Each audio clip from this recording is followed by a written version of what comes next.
Hola, bienvenidos al curso de complejidad y optimización. La clase pasada estuvimos hablando sobre el método simplex.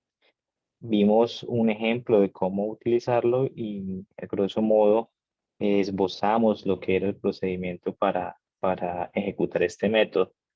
Entonces, aquí lo que estamos viendo es, digamos, que lo que vamos a ver hoy es un breve resumen de ese método. Lo primero que hicimos en la clase pasada era tener un problema de programación lineal y de cierta manera preprocesar ese problema para llevarlo a una forma deseada. Esa forma deseada es una forma estándar que contiene unas variables de holgura. Entonces así quedaba nuestro modelo después de ese procesamiento.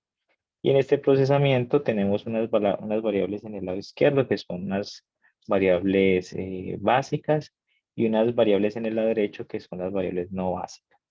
Digamos que esa es la primera parte para poder abordar un problema de programación lineal a través de simplex. Lo siguiente es que debemos de cierta manera identificar una solución inicial del problema. Entonces, típicamente lo que se hace es que tomamos las variables del lado derecho, es decir, las soluciones, perdón, las variables no básicas y les asignamos un valor de cero.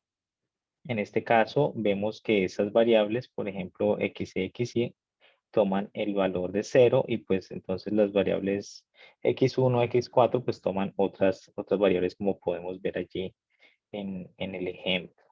Entonces, después de tener esa solución inicial, la idea es empezar a mejorar esa solución. Entonces, ¿cómo lo hacemos? Lo hacemos a través de algo que se conoce como un pivote. Entonces, un pivote, de cierta manera, tiene, por así decirlo, dos fases. En la primera debo seleccionar una variable entrante, es decir, debo seleccionar una variable del lado derecho para pasarla al lado izquierdo, es decir, eh, eh, una variable no básica, debo convertirla en una variable básica. Entonces, como nuestro problema es de optimización y lo que estamos tratando es de maximizar una función objetivo, pues la heurística que uno sigue para ese problema es seleccionar aquella variable que permita mejorar esa función objetivo en mayor cantidad y es aquella variable que tiene el coeficiente positivo mayor. Después de haber seleccionado eso, después de haber seleccionado la variable entrante, entonces también hay que seleccionar la variable saliente, es decir, la variable básica con la cual la vamos a intercambiar. Entonces, para esto lo que hacemos es determinar cuál es el valor más alto que puede tomar esa variable entrante sin violar la restricción.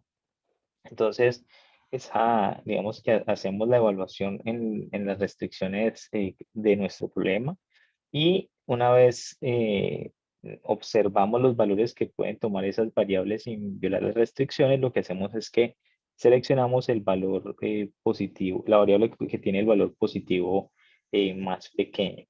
No seleccionamos el negativo porque pues nuestras variables, pues hay unas restricciones de no negatividad asociadas y tampoco seleccionamos el valor positivo más alto porque puede que eso haga que se violen algunas restricciones. Después de hacer eso, entonces lo que hacemos es que despejamos esa variable en la ecuación seleccionada y posteriormente hacemos los reemplazos respectivos tanto en la función objetivo como en las restricciones. Eso nuevamente es lo que conocemos como un pivote. Y lo que hacemos es que continuamos con ese pivote hasta que no podamos mejorar más nuestra función objetivo. Y eso ocurre en este problema de maximización cuando los términos de nuestra función objetivo son todos negativos. En ese caso, entonces habremos llegado a un óptimo. Recordemos que como este problema es convexo, habremos llegado a un óptimo global. Y en ese momento, si observamos los valores de nuestras variables iniciales, las del modelo inicial, entonces podemos ver los valores para la cual la función objetivo toma su valor.